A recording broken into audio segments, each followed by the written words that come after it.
Welcome to Leo news. నమస్తే అండి. నమస్కారం. ఇవాళ మిమ్మల్ని కొన్ని అంటే అందరికీ తెలిసిన క్వశ్చన్సే కానీ నాకు అర్థం కాని క్వశ్చన్స్ మీరిచ్చే ఆన్సర్ కోసం వెయిట్ చేస్తున్నా. Very simple questions. అదేంటంటే అసలు ఫస్ట్ క్వశ్చన్, అబద్ధం అంటే ఏంటి? నిజంగా అందంతా అబద్ధం. మీ దగ్గర నుంచి ఇలానే వస్తాయని నేను ఎక్స్పెక్ట్ చేశాను. సరే, నిజం కాంది అబద్ధం అంటున్నారు కాబట్టి మరి నిజం అంటే ఏంటి? అబద్ధం కాంది నిజం. దానికి ఎక్స్ప్లెనేషన్ ఇవ్వమంటే? దానికి ఏం లేదమ్మా, కొట్టినవా ఇది నిజం లెఫ్ట్ హ్యాండ్, రైట్ హ్యాండ్ అబద్ధం. ఎందుకన్నానంటే ఇది మనం చేసే బోడకోడి పనులన్నీ శుద్ధి చేసేసేయి కాబట్టి ఎడం చేయి మంచిది. ఎప్పుడైనా కుడి చెయ్యి ఏంటంటే కనపడినదల్లా నాకేస్తుంటుంది కదా. అందువల్ల ఏంటంటే నిజానికి అబద్ధం సుఖ దుఃఖాలు జీవితంలో సరి సమానం. ఒక డైరీ తీసుకొని చాలామంది రాయరు మేము సంతోషంగా బతికాము అని అనుకుంటారు, కానీ డైరీ పెట్టి కానీ ఒక 1 year లేకపోతే ఒక 5 years రాశారంటే దాంట్లో సుఖ దుఃఖాలు సరి సమానంగా ఉంటాయి అన్నమాట. జీవితంలో కూడా మనుషులు ఏం చేస్తారంటే ఒక సందర్భంలో అబద్ధం ఆడాల్సి వస్తుంది. అబద్ధం ఆడకపోతే ఉపయోగం ఉండదు. అందువల్ల రాజులకే తప్పల. ఇప్పుడు మహాభారతంలో చూడండి, అరణ్యవాసం అయిపోయిన తర్వాత 1 సంవత్సరం అజ్ఞాతవాసం చేయాల్సి వచ్చింది పాండవులు. వాళ్ళు ఏం చేశారు, వాళ్ళు మామూలుగా ఉన్న మనుషులు కాస్త ఏమైనారు 5 మంది. ఒకరు బ్రాహ్మణుడిగా, ఒకరు వంటలవాడిగా, ఇంకొకడేమో నాట్యాచార్యుడిగా, గోవులు కాపర్లుగా ఉన్నారా లేదా? పాండవులు 1 సంవత్సరం పాటు అంటే అబద్ధంలో బతకాల్సి వచ్చింది వాళ్ళు పంచి పాండవులు కూడా. అంటే అబద్ధం అవసరానికి ఏదో ఆడితే పర్వాలేదు, కానీ రోజు అబద్ధం ఆడుతున్నాడు. అబద్ధమే జీవితం అవ్వకూడదు. అబద్ధమే జీవితం కాకూడదు. ఎప్పుడన్నా ఎమర్జెన్సీ పరిస్థితుల్లో తప్ప సాధ్యమైనంత వరకు నిజం వైపు నిలబడాలి. ఇప్పుడు అసందర్భ అశాస్త్రీయ బోటకు మాటలన్నీ అబద్ధాలే. నేను ఎందుకు చెప్తానంటే కొంతమంది పంచాంగ శ్రవణం చెప్తుంటారు, అదంతా అబద్ధమే. ఒక్కటి నిజం కాదు పంచాంగ శ్రవణంలో ఉండేది. ఎందుకు? అది శాస్త్రీయమైనది కాదు. ఇప్పుడు ఒక నక్షత్రం ఒకరికే ఉంటుందా? అందరికీ ఉంటుంది. అందరి జీవితాలు ఒకే విధంగా ఉంటాయా? కాబట్టి మేము శాస్త్రీయ విధానాన్ని మేము నమ్మతాం. అదేంది బతుకు తెరువు కోసం చెప్పేటటువంటి ఆ శ్రవణం. కొంతమంది జ్యోతిశాస్త్రాన్ని నమ్ముతారు, అది అబద్ధమే. అందువల్ల ఏంటంటే శాస్త్రీయ విధానం అనేది ఇప్పుడు చంద్రమానంలో పంచాంగం చెప్తారు.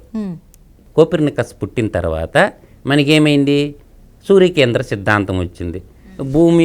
సూర్యుడు చుట్టూ భూమి తిరుగుతుందరా, భూమి చుట్టూ చంద్రుడు తిరుగుతాడని కోపర్నికస్ చెప్తే చర్చి పెద్దలు ఏం చేశారు? క్యాథలిక్ చర్చి పెద్దలు ఏం చేశారు? కోపర్నికస్కి ఇష్టం పెట్టి చంపారు. అంటే నిజం చెప్పినందుకు చంపేశారు. ఒకసారి నిజం కూడా ప్రమాదానికి దారితీస్తుంది అన్నమాట. ఇది అబద్ధానికి నిజానికి ఉన్నటువంటి వ్యత్యాసం. ఇంకా చెప్పాలంటే మాట తప్పను మడం తిప్పను అని చెప్పాడు. ఎవరు? జగన్మోహన్ రెడ్డి అన్నాడా లేదా? మాట తప్పను మడం తిప్పను అన్నాడు. ఒక్క మాట నిలబెట్టుకోగలిగిండా? Live example చెప్తానన్న. మద్యపాన నిషేధం అని చెప్పిండు.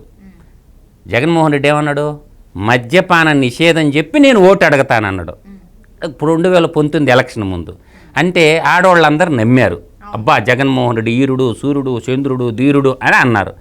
ఇప్పుడు మాట తప్పను మడం తిప్పను అన్నాడు, మాట తప్పిండుగా, మడం తిప్పిండుగా. ఇప్పుడు అంటుండ ప్రచారంలో చెప్తుండా జగన్మోహన్ రెడ్డి అంటే అబద్ధం కదా అదే. అంటే నిజమని నమ్మించాడు, ఓట్లు దండుకున్నాడు, ఆడవాళ్ళు ఓట్లన్నీ. ఇప్పుడు ఏమైనాయి? అబద్ధం అయిందా? అబద్ధం అంటే అది. మరి అబద్ధం అంటే నాకు ఇక్కడ గుర్తుకొస్తుంది, కొడాలి నాని గారు జగన్మోహన్ రెడ్డి గారి గురించి ఒక మాట అన్నారు. ఆయనకు అబద్ధం చెప్పడమే రాదు, ఒకళ్ళు బలవంతం చేసిన అబద్ధం చెప్పమని బలవంతం చేసినా కూడా అబద్ధం చెప్పడమే రాదు అని. నేను ఇంకో మాట కూడా చెప్పగలను జగన్మోహన్ రెడ్డి గురించి. అసలు బైబిలే తెలియదు జగన్మోహన్ రెడ్డి.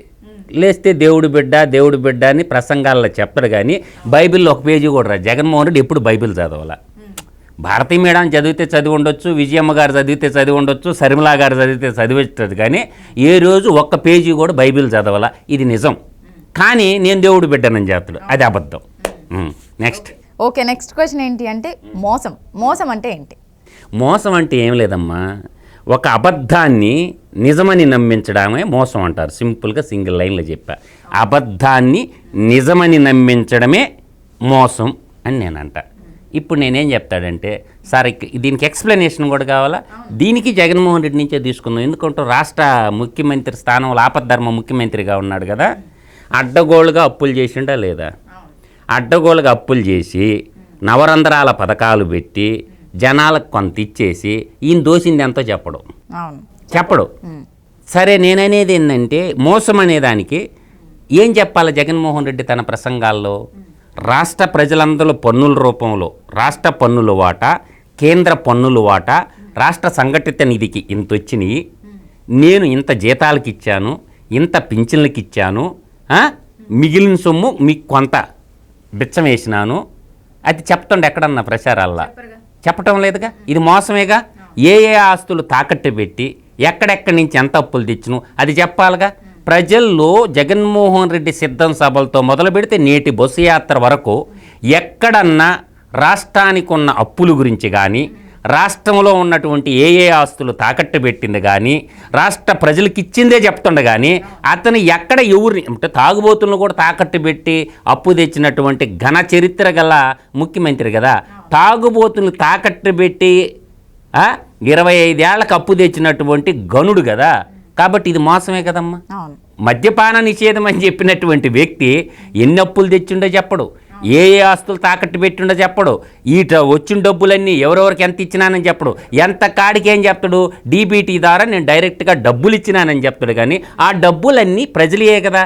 ఆ ప్రజలకు వచ్చినటువంటి డబ్బు ఇంత వచ్చింది నా 5 ఏళ్ల పరిపాలనలో, జీతాలకి నేను ఇంత ఇచ్చాను, డీబీటీ ద్వారా ఇంత ఇచ్చాను, ఇరిగేషన్ ప్రాజెక్టులకి ఇంత గట్టపెట్టాను, ఆ ఇరిగేషన్ ప్రాజెక్టు కాంట్రాక్టర్లు వీళ్ళు పనిచేశారు, వీళ్ళకి ఇంత ఇచ్చినాను, ఎలక్ట్రికల్ కాంట్రాక్టర్ వీళ్ళు ఇంత ఇచ్చాను, అథవా విద్యాశాఖలో ఇంత పెట్టాను అని ఏదన్నా ఒక్క సభలోనన్నా జగన్మోహన్ రెడ్డి లెక్కలు చెప్తుండా? ఇది మోసమే కదా నాన్న. అంటే మోసం అంటే అది. ఇంకా నెక్స్ట్ ద్రోహం అంటే ఏంటి? ద్రోహంకి కేరాప్ అడ్రస్ జగన్మోహన్ రెడ్డి. ఎందుకు చెప్తున్నానంటే ద్రోహం అంటే ఏంటంటే, ఎందుకంటే ఎగ్జాంపుల్ తీసుకున్నాం, నేను చెప్తా, ఉట్టి మాటలు చెప్పకూడదు. సత్యమేవ జయితే అన్నారు, సత్యవాక్య పాలకుడై పరిపాలించాలి, రాజ్యాన్ని పాలించేటడు.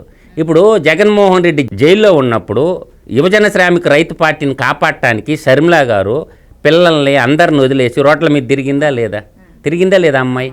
ఆ అమ్మాయి ఈ ద్రోహం అంటే ఏం లేదమ్మా, నమ్మించి మోసం చేయడం.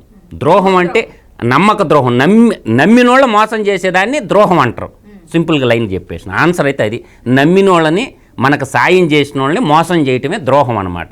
ఇప్పుడు షర్మిల నమ్మిందిగా తోడబుట్టిన అన్నదమ్ముడు నాకు అన్యాయం చేయడని. ఇవాళ తోడబుట్టిన ఇంకొక చెల్లెలు ఎవరు, వైఎస్ సునీతారెడ్డి గారు, జగన్మోహన్ రెడ్డిది సునీతాది ఒకే కళ్యాణ మండపంలో ఒకే ముహూర్తానికి మ్యారేజ్ అయింది. అప్పుడు ఆమెకు మగపిల్లలు లేరు కాబట్టి వాళ్ళ బాబాయికి వాళ్ళ పెదనాయన కొడుకైన జగన్మోహన్ రెడ్డి సొంత అన్నగా భావించింది కాబట్టి తోడబుట్టిన ఇద్దరు చెల్లెళ్ళని మోసం చేసిండుగా, జగన్మోహన్ రెడ్డికి ద్రోహం చేసిండుగా. వాళ్ళ సొంత ఎలక్షన్ కోసం, రాజకీయం కోసం సొంత చిన్నాయిన్ని నరికి గొడ్డలతో చంపేశారుగా. అందువల్ల ఇది ద్రోహమే కదా. తల్లి విజయమ్మ గారు గౌరవ అధ్యక్షురాలుగా పార్టీకుంటే ఆమెకి రిజైన్ చేయించాల్సిన అవసరమే వచ్చింది.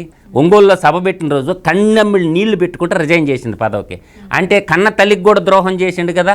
అందువల్ల ద్రోహి జగన్మోహన్ రెడ్డి. నేను అనేది ద్రోహం అంటే అది, నమ్మిన వారికి, సొంత చెల్లుళ్ళకి, కన్న తల్లికి అద్దపెట్టిందా, బాబాయికి, తండ్రి తర్వాత తండ్రి లాంటి వాడు బాబాయికి, పినతండ్రులకి, వీళ్ళందరికీ ద్రోహం చేసినటువంటి వాడు జగన్మోహన్ రెడ్డి కదా. అందువల్ల ద్రోహం అంటే ఇది, నమ్మిన వారికి, అయిన వారిని, ఆపదలు ఆదుకున్న వారికి ఎన్నుపోటు పడవటం, దీన్నే నమ్మక ద్రోహం అంటారమ్మా. ఇంకా మరి భ్రాంతి అంటే? భ్రాంతి అనేవి 2 రకాలు ఉంటాయమ్మా. మనం ఏదో ఊహించుకొని మనం ఏదేదో అవద్దామని కలలు కంటాం కదా. కలలు కనమన్నాడు ఎవరు కలలు కనంటే సాకారం చేసుకోమని ఎవరు చెప్పిండా? ఏపీజే అబ్దుల్ కలాం గారు, మన మాజీ రాష్ట్రపతి గారు చెప్పారు. కలలు కానండి, కళలు సాకారం చేసుకుంటూ. సపోజ్ లైవ్ ఎగ్జాంపుల్, కళలు కంటాం. ఒక అందమైన అబ్బాయిని ఒక అమ్మాయి లవ్ చేసింది, వాడుకుండాలిగా ఇంట్రెస్టా?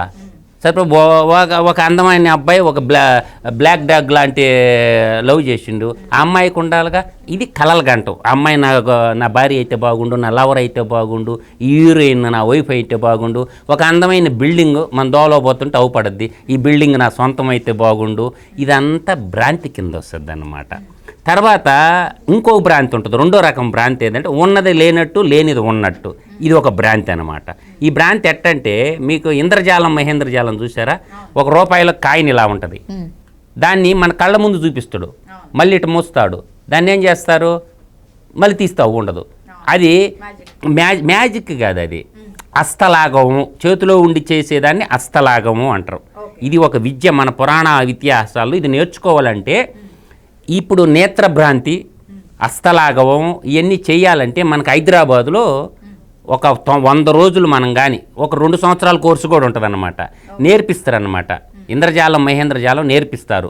ఉన్నది లేనట్టు లేనిది ఉన్నట్టు చూపించు అక్కడ ట్రైనింగ్ ఇస్తారు. మనం ఈ కంప్యూటర్ కోర్సులు నేర్చుకున్నట్టు, సాఫ్ట్వేర్ కోర్సు నేర్చుకున్నట్టు, మనిషి పొట్టలో నుంచి కత్తి పొడిచి బయటికి తీసేది ఇవన్నీ చూపిస్తారు. గాలిలో మనిషిని నిలబెట్టేవి అవన్నీ నేర్పిస్తారు. అదేంటంటే ఒక కళ, అంటే ప్రజల్ని ఉన్నది లేనట్టు లేనిది ఉన్నట్టు చూపించేది, అది ఒక భ్రాంతి అనమాట. మీరు ఆ మాట చెప్పగానే నాకు జగన్మోహన్ రెడ్డి గారే మైండ్లోకి వస్తున్నారు. ఆయన గురించి చెప్పాలంటే భ్రాంతి అంటే చెప్పాడు కదమ్మా, 3 రాజధానులు కడతానని చెప్పాడు కదా. అందరికి 3 రాజధానులు కట్టేస్తాడు జగన్మోహన్ రెడ్డి అని అనుకున్నారు కదా. భ్రాంతిలో పెట్టేశాడుగా. 3 రాజధానులు లేవుగా. పోలవరం నేను కట్టేస్తానన్నాడుగా, గోదాట్లో ముంచేసిండుగా. అమరావతి యాడికి పోదు నేను కడతానన్నాడుగా, అమరావతి వాళ్ళ మీద కన్నీళ్ళు పెట్టించాడుగా. తర్వాత నేను స్టీల్ ప్లాంట్ కట్టేస్తాను అన్నాడుగా. కడప జిల్లాలో ఏమైపోయింది స్టీల్ ప్లాంట్? కడప జిల్లాకి స్టీల్ ప్లాంట్ లేదుగా.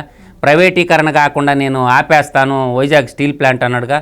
తన మిత్రుడైన అదానికి ఏదో విధంగా రాసిచ్చేయాలని విశ్వ ప్రయత్నం చేశాడుగా. తర్వాత అదే అదాని మిత్రుడికి ఏం చేశాడు, మన గంగపట్నం కృష్ణపట్నం 2 పోర్టులు రాసిచ్చాడుగా. తర్వాత ఇదంతా ఏంటంటే ఈ భ్రాంతికి జగన్మోహన్ రెడ్డి ఇది ఒకటి చెప్పుకోవచ్చు, ఎగ్జాంపుల్ మనం చెప్పుకోదలుచుకుంటే. ఇంకా చెప్తా ఈ భ్రాంతిలో మీకు పుట్టపర్తి సత్యసాయిబాబా ఉన్నాడు తెలుసా? ఆయన శివం రోడ్లో హైదరాబాద్లో ఎట్నే చొక్కాల్లో పెట్టి చైన్లు తీసి గాల్లో విసిరేసేవాడు. అది భ్రాంతే. అదేంటంటే ఇప్పుడు బంగారం చైను ఇటు గాల్లో తీసి అందరికి ఇస్తుంటే ఆడపిల్లలు చాలా మంది ఉన్నారు కదా భారతదేశంలో. బంగారం లేక బంగారం కోసం చాలా పాటలు పడతాయి కదా, ఇలువైన బంగారం కదా. గాల్లో ఆ వంతును బంగారం తీసే పుట్టపర్తి సత్యసాయిబాబా రోజు గాల్లో బంగారం తీసి అందరికి ఇస్తే భారతదేశానికి బాధలు ఎందుకుంటే అందరూ ఆడవాళ్ళ మెళ్ళల్లో బంగారం ఉండదు. కాబట్టి ఇదంతా మాయ. అందువల్ల ఏంటంటే భ్రాంతి అంటే మాయ. ఇంకొకడు లింగం తీసేవాడు, లింగం బాబా ఉండేవాడు ఒకడు. ఎవరు వాడు? గంపనెత్తి బాబా. వాడు ఒక బాబా అనమాట. ఇది కర్నూలులో ఉండేవాడు. వాడేం చేసేవాడు అంటే నోట్లో నుంచి లింగం తీసేవాడు. ఊరి లింగం కాదురా నువ్వు తీయాల్సిందే, గుమ్మడికాయ తీయరా అన్నా నేను.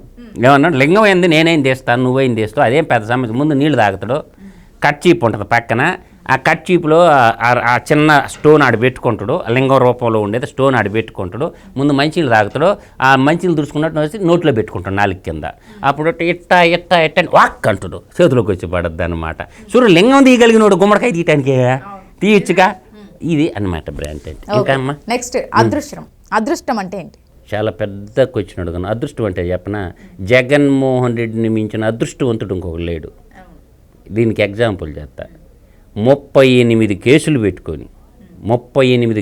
పెట్టుకొని జగన్మోహన్ రెడ్డి ఈ 11 సిబిఐ కేసులు, 8 ఈడీ కేసులు, 146 నేరారోపణ కేసులు. నా కవిత్వం కదమ్మా, ఆయన అఫిడవిట్లో చెప్పింది. జగన్మోహన్ రెడ్డి అఫిడవిట్ చదువుకోండి, నా మీద ఇన్ని కేసులు ఉన్నాయని చెప్పి జగన్మోహన్ రెడ్డి అఫిడవిట్ చూసే చెప్తుండా.